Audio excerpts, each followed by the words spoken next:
আজকে একটু গল্প করার মুড নিয়ে ভিডিওটা করতে বসলাম। গল্পটা কি নিয়ে করব? গল্পটা করব এই সাইকিয়াট্রিক ডায়াগনস্টিক সিস্টেমটা নিয়ে। সাইকিয়াট্রিক ডায়াগনস্টিক সিস্টেমটা সবারই একটু অদ্ভুত লাগে, আমাদেরও লেগেছিল।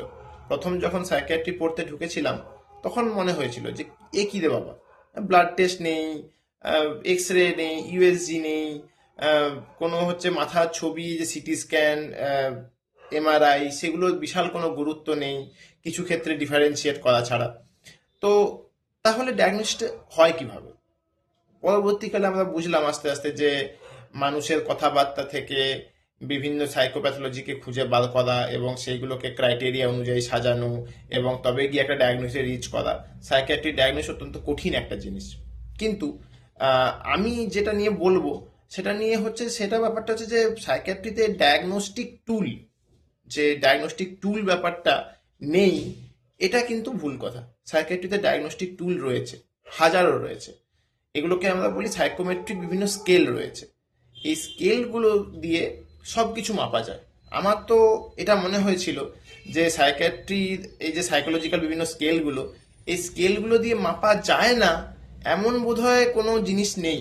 সব রকম ইমোশনাল স্টেট, বিভিন্ন রকম ইমোশনাল হচ্ছে, ইমোশনাল বিভিন্ন জিনিসপত্র, স্পিচের বিভিন্ন জিনিসপত্র, depression, anxiety, schizophrenia, OCD, bipolar, সব রকম রোগের যে কি বলবো, স্ক্রিনিং হোক, সেটা সিভিয়ারিটি হোক, বিভিন্ন সিমটম দেখা হোক, সব কিছু কিন্তু স্কেল দিয়ে মাপা যায় এবং মাপা হয়, রেগুলারলি মাপা হয়।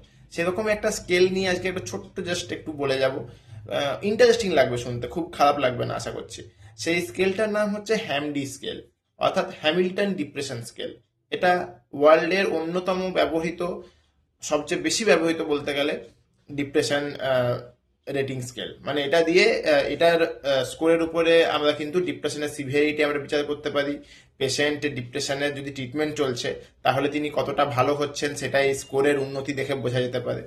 ঠিক আছে, মোটামুটি এখানে 17টা মতো আইটেম আছে এবং এই আইটেমগুলো 0 to 4 এরকম মোটামুটি রেটিং দেওয়া হয়েছে। তাহলে আইটেমগুলো কি কি রয়েছে? প্রথম আইটেম হলো ডিপ্রেসড মুড, অর্থাৎ মন মেজাজ খারাপ, কতটা খারাপ, কি খারাপ সেইটা। দ্বিতীয় হচ্ছে feeling of guilt, guilt feeling কতটা রয়েছে, যেটা খুব অ্যাসোসিয়েটেড একটা ব্যাপার।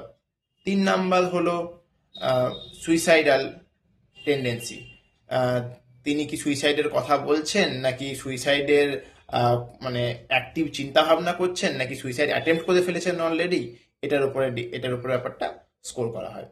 4 নাম্বার কি রইলো?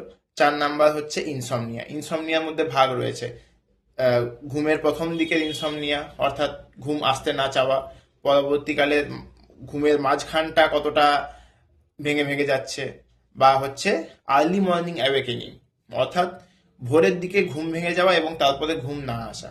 এটা কিন্তু ডিপ্রেশনের অন্যতম একটা ক্লিনিক্যাল সাইন। যাই হোক, এছাড়াও অন্যান্য যে ইয়েগুলো রয়েছে, অন্যান্য যে পয়েন্টগুলো রয়েছে সেগুলো হচ্ছে অ্যাক্টিভিটি, ওয়ার্ক এবং অ্যাক্টিভিটি।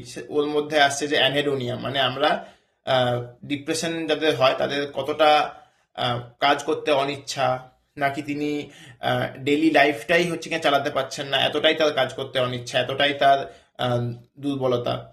তারপরে হচ্ছে অ্যাজিটেশন বা ছটফটে ভাব রয়েছে একটা পয়েন্টে। একটা পয়েন্টে রয়েছে রিটার্ডেশন, অর্থাৎ স্লোনেস, কথাবার্তায় স্লোনেস, কাজে স্লোনেস, এরকম ব্যাপারটা। তারপরে 10 নাম্বার পয়েন্টে রয়েছে অ্যাংজাইটি। হ্যাঁ, ডিপ্রেশনের স্কেলের মধ্যে অ্যাংজাইটিও রয়েছে, সাইকিক, সোমাটিক, মানে মানসিকভাবে কতটা অ্যাংসাস এবং ফিজিক্যালি কতটা অ্যাংসাস, বুক ধড়ফড় করছে কিনা, ঘাম হচ্ছে কিনা, হাত পা কাঁপছে কিনা। এছাড়াও রয়েছে হাইপোকন্ড্রিয়াসিস, অর্থাৎ এই রোগের, আমার রোগ হয়ে গেছে, আমার একটা বড় রোগ হয়ে গেছে, আমার এই ট্রিটমেন্ট হচ্ছে না, এই ফিলিংটা রয়েছে কিনা। এছাড়াও রয়েছে জেনিটাল সিমটমস, অর্থাৎ ডিপ্রেশনে অনেক সময় লিবিডো কম, মেনস্ট্রুয়াল ইরেগুলারিটি, এসব সমস্যা দেখা যায়, এগুলো রয়েছে। এছাড়াও রয়েছে লস অফ ওয়েট, ওজন কমে যাচ্ছে কিনা, এসব রয়েছে। ব্যাস, এইগুলোই মোটামুটি। এইটা হচ্ছে হ্যামডি স্কেল, অর্থাৎ হ্যামিল্টন ডিপ্রেশন স্কেল। এই স্কেল অনুযায়ী ডিপ্রেশন ডায়াগনোসিস করা যায় এই স্কেল অনুযায়ী ডিপ্রেশনের ক্লিনিক্যাল রেটিং করা যায়, সিভিয়ারিটি রেটিং করা যায় ইত্যাদি। কাজেই ডায়াগনোসিস কিন্তু সাইকিয়াট্রিতে অনেকটা হেল্প করে এইসব এই স্কেল ইত্যাদির মধ্যে। এছাড়াও হ্যামিল্টনের অ্যাংজাইটি স্কেল রয়েছে, বাইপোলারের জন্য স্কেল রয়েছে, সিজোফ্রেনিয়ার জন্য স্কেল রয়েছে, সিজোফ্রেনিয়ার পজিটিভ এবং নেগেটিভ সিমটমের জন্য স্কেল রয়েছে। কাজেই স্কেল ব্যাপারটা সাইকিয়াট্রিতে কিন্তু খুব ইম্পর্টেন্ট। জাস্ট গল্পের ছলেই বললাম, হয়তো নিশ্চয়ই ভালো লেগেছে শুনতে। এরকম আরো ভিডিওর জন্য এই পেজটা ফলো করে দেবেন। ধন্যবাদ।